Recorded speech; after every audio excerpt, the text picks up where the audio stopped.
দর্শক, খুবই তাজ্জব দুটি ঘটনা। একটি ঘটনা আসলে আপনারা বিশ্বাসই করতে চাইবেন না, কিন্তু ঘটনা ঘটেছে। প্রয়াত ব্যারিস্টার মইনুল হোসেনকে ধরতে বাসায় পুলিশ পুলিশ গেছে ব্যারিস্টার মইনুল হোসেনকে ধরতে, যিনি ইতিমধ্যে প্রয়াত, তাকে ধরতে বাসায় গেছে পুলিশ। আরেকজন আবারও মারা গেছেন, তিনি হচ্ছেন নাশকতা মামলার আসামি। মইনুল হোসেনের ঘটনাটা একটু আপনাদেরকে শোনাই, যেটি মানবজমিন প্রকাশ করেছে। সাবেক তত্ত্বাবধায়ক সরকারের উপদেষ্টা প্রয়াত সিনিয়র আইনজীবী ব্যারিস্টার মইনুল হোসেনকে গ্রেপ্তার করতে তার বাড়িধারার বাসায় গিয়েছিল পুলিশ। সোমবার দুপুরে একটি মামলার ওয়ারেন্টের কাগজ নিয়ে কয়েকজন পুলিশ সদস্য বাড়িধারার 22 নম্বর দূতাবাস রোডের বাসায় যান। এই সময় বাসায় পরিবারের কোনো সদস্য ছিলেন না। পুলিশ সদস্যরা বাড়িতে থাকা কর্মীদের কাছে ব্যারিস্টার মইনুল হোসেনের অবস্থান জানতে চান। তারা পুলিশ সদস্যদের জানান ব্যারিস্টার মইনুল হোসেন মারা গেছেন। তখন পুলিশ সদস্যরা ডেথ সার্টিফিকেট দেখতে চান, সেটি দেখানোর পর তারা চলে যান। চিন্তা করেন, এমন পুলিশরা গেছে এখানে, ডেথ সার্টিফিকেট দেখানোর পর তারা বাসা থেকে চলে যান। ব্যারিস্টার মইনুল হোসেনের ছেলে জাভেদ হোসেন এই বিষয়ে মানবজমিনকে বলেন, পরিবার সহ আমরা বিদেশে আছি। সোমবার বাবার বিরুদ্ধে জারি হওয়া একটি ওয়ারেন্ট নিয়ে পুলিশ বাসায় গিয়েছিল।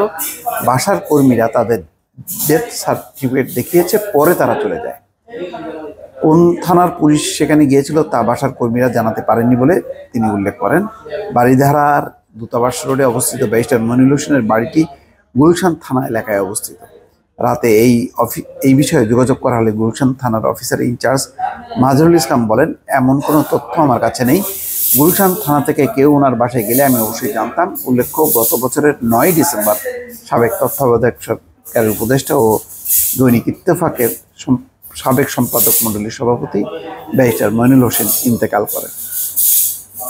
দর্শক, কি বুঝতে পারছেন? এই হচ্ছে আমাদের পুলিশের অ্যাক্টিভিটিস, যে মারা গেছে বিদেশে দীর্ঘদিন থেকে, তারাও আসামি হয় এবং তাদের বাসায় যায়। তেমন একটি ঘটনা ঘটেছে এবারও। মৃত বিএনপি নেতা নাশকতা মামলার আসামি। এটা কোথায়? সাভারে মৃত এক বিএনপি নেতাকে নাশকতা মামলার আসামি করা হয়েছে। তার নাম আসগর আলী, বয়স 35। কোটা সংস্কার আন্দোলনের মধ্যে গাড়ি পোড়ানোর মামলায় তার নাম এসেছে, অথচ তিনি 1.5 বছর আগে মারা যান। পুলিশের দাবি, কম্পিউটারে টাইপিংয়ে ভুলের কারণে এমনটি হতে পারে। এর আগেও কিন্তু অনেকবার এই ধরনের ঘটনা ঘটেছে। বারবার এই ব্যাখ্যা দেওয়া হয়েছে যে এটি ভুলবশত এসছে বা এটি চেক করা হচ্ছে, কিভাবে আসলো এটা দেখা হচ্ছে, কিন্তু পরে আর এই দায়িত্ব কেউ নেয়নি।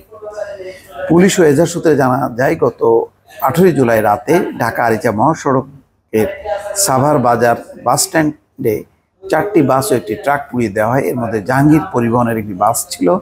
গত 24 জুলাই সাভার মডেল থানায় ওই বাসের সুপারভাইজার 53 জনের নাম উল্লেখ সহ অজ্ঞাতনাম আরও কয়েকজনের বিরুদ্ধে মামলা হয়েছে। 6 নম্বর আসামি করা হয়েছে আসগর আলীকে। 6 নম্বর আসামি, তাও মানে উপরের সারিতে। তার বাবা নাম মৃত আফসার উদ্দিন, ঠিকানা সাভার পৌর এলাকার B118 জলেশ্বর ঠিকানা দেখেন। তবে মামলায় দেখানো ঠিকানায় খোঁজ করে আসগর আলী নামে কাউকে পাওয়া যায়নি। বাড়ির মালিক মফিজউদ্দিন জানান, এই বাসায় আসগর আলী নামে কেউ থাকেন না, আগেও কখনো এই বাসায় ছিলেন না। আসামি স্ত্রী সোহেলি সুলতানা বলেন, আমার স্বামীর নাম আসগর আলী নয়, আসগর হোসেন। তার বাবার নাম আফসার উদ্দিন। 2022 সালের 11 ডিসেম্বর স্কয়ার হাসপাতালে তিনি মারা যান। তাকে আসামি করা হয়েছে জেনে বিস্মিত হয়েছে। আমার স্বামী আশুলিয়া থানা বিএনপির সাবেক সভাপতি। এই হচ্ছে পুলিশ বেপরোয়াভাবে, মানে লিস্ট ধরে, মানে তারা বেঁচে আছে নাকি মারা গেছে, কি অবস্থায় আসামি করার দরকার, আসামি করা হচ্ছে। এই হচ্ছে আমাদের এখন থানা পুলিশের কর্মকাণ্ড। দর্শক, ভালো থাকবেন। আল্লাহ হাফেজ।